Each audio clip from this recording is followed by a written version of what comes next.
Ya, baik. Saya ingin tanyakan hal-hal yang tadi sudah dirilis pada hari Rabu kemarin. Ada 4 poin temuan oleh KNKT di hasil investigasi awalnya. Sudah bergabung bersama saya ada pengamat penerbangan Alvin Lee. Selamat pagi, Mas Alvin. Selamat pagi, Mas. Sudah baca, sudah mengamati ada 4 temuan terkini dan kemudian ada 2 rekomendasi yang dikeluarkan oleh KNKT untuk Lion Air. Apa tanggapan Anda, Mas Alvin?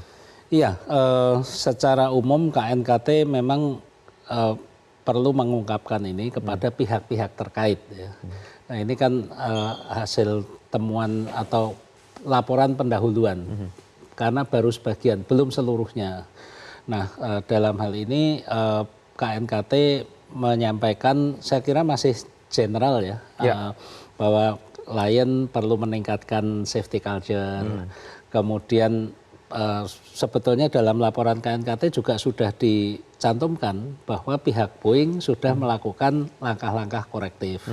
Dari Lion juga sudah melakukan langkah-langkah korektif termasuk menambah atau memperbaiki sistem pelatihan pilotnya. Nah ini diperlukan saya kira karena ada fitur baru di 737 MAX ini yang sebelumnya tidak ada dalam manual pelatihan, dan saya tidak tahu apakah ada dalam manual perawatan. Ini nanti akan terkait dengan tindakan perbaikan yang dilakukan oleh teknisi Lion. Oke.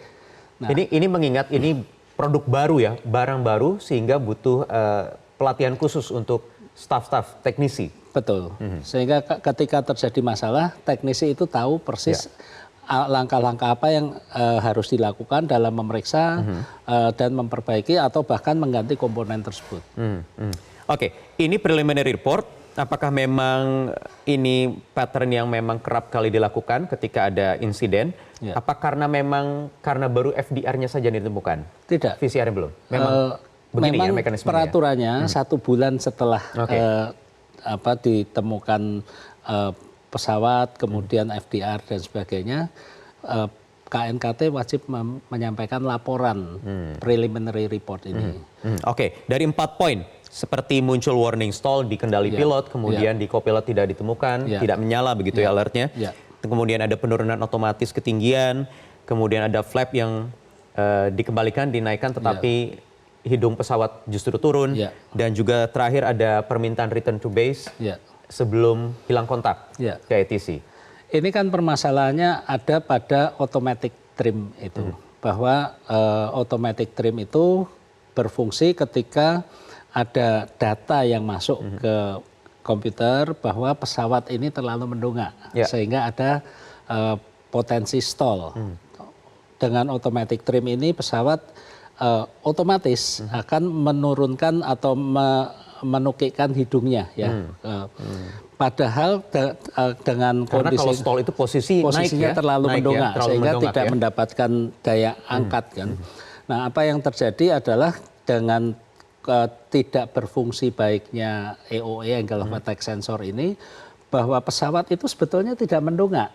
Dia sebetulnya level, tapi data yang diterima pada kontrol sebelah kiri di captain itu menunjukkan pesawat mendongak, sehingga pesawat otomatis menurunkan hidungnya. Nah, apa yang terjadi adalah pada penerbangan sebelumnya dari Denpasar ke Jakarta, Captain pilot itu mematikan automatic trim itu, dan dia sepanjang penerbangan mengendalikan pesawatnya secara manual.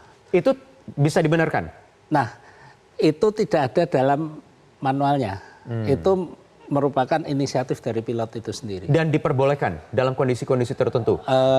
Saya membaca rilis dari Boeing, itu Boeing menyampaikan hal tersebut bisa dilakukan walaupun tidak sumber informasinya bukan dari Boeing. Jadi memang itu diskresi dan pengalaman pilot sendiri. Dari pilot karena memang ada kendala-kendala atau trouble seperti yang sudah dilaporkan sebelumnya di Denpasar ya. Betul. Ini dari Denpasar. Oke, kemudian pertanyaannya kenapa itu kemudian sudah diganti, tapi terjadi dalam kurun waktu kurang dari 12 jam kemudian di pagi harinya. Nah, itu yang harus dicari penyebabnya. Apakah angle of attack-nya ini bermasalah atau ada software-nya yang bermasalah, Saya kira KNKT kan belum masuk sampai sejauh itu. KNKT baru pada tahap melihat apa yang terjadi. Tapi penyebabnya persis ini kan belum ketahuan. Jadi belum ketahuan walaupun KNKT kemudian sudah mengeluarkan rekomendasi terkait salah satunya meningkatkan budaya keselamatan penerbangan dan menjamin pilot dapat mengambil keputusan untuk meneruskan penerbangan. Ini maksudnya apa? Ada kaitannya tidak dengan keputusan pilot? Saya kira ini ada kaitannya bahwa untuk manual pelatihan atau training manual untuk 737 MAX ini memang tidak memasukkan fitur ini otomatis apabila terjadi masalah dengan automatic trim ini apa yang harus dilakukan. Dan ini maka dari itu saat ini Boeing ini juga diprotes oleh pilot-pilot. Berarti bukan hanya satu maskapai saja dong? Bukan semua maskapai yang mengoperasikan 737 MAX ya. Punya hal yang sama soal ini? Betul. Dan pilot-pilot di Amerika juga protes mengenai hal ini.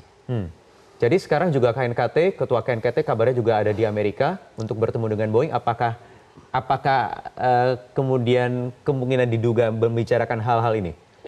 Saya yakin membahas hal-hal seperti ini sebab Boeing juga sudah menindaklanjuti dengan menerbitkan safety bulletin. FAA juga menerbitkan airworthiness directives. Oke, seberapa krusial tadi AOM gitu ya? Seberapa krusial ketika sensor ini bermasalah, kemudian pilot harus mengambil alih kemudi dengan manual. Dengan manual resikonya seperti apa?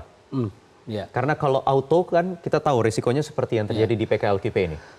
Dengan auto ini yang terjadi adalah ketika pesawat ini level, dia menunjukkan bahwa menunjukkan data pesawat mendongak sehingga pesawat itu otomatis akan menukik. Nah, ketika pilot berusaha untuk melevelkan kembali, indikatornya EOE-nya semakin mendongak lagi. Sehingga apa yang terjadi, ini pilot ini seperti berkelahi dengan pesawatnya. Pesawatnya maunya turun, dinaikkan, ketika dinaikkan pesawatnya melawan turun lagi. Karena data yang masuk salah. Betul. Nah, itu yang terjadi seperti itu.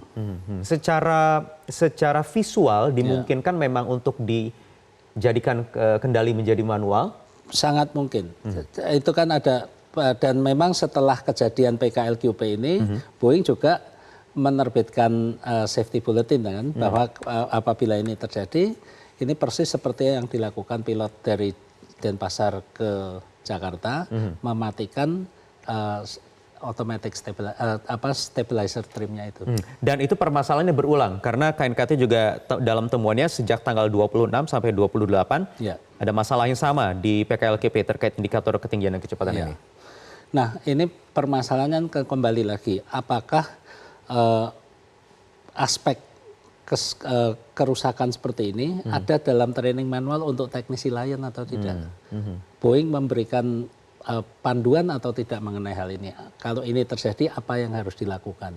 Kalau tidak, ya teknisi Lion akan melakukan pemeriksaan dan perbaikan sebagaimana yang ada dalam manual saja kan? Iya. Tapi menjamin pilot dapat mengambil keputusan untuk meneruskan penerbangan. Artinya ketika terjadi satu kerusakan, kemudian ditangani oleh teknisi ground staff begitu. Keputusan terakhir untuk pesawat ini terbang atau tidak, itu di siapa sebenarnya, Mas? Kelaikan ini dipastikan oleh kepala dari tim teknisi yang melakukan perbaikan, bahwa sesuai dengan manual, dengan checklist, apa yang sudah dilakukan, diperiksa, sudah dilakukan semua dan dilakukan ground test tentunya.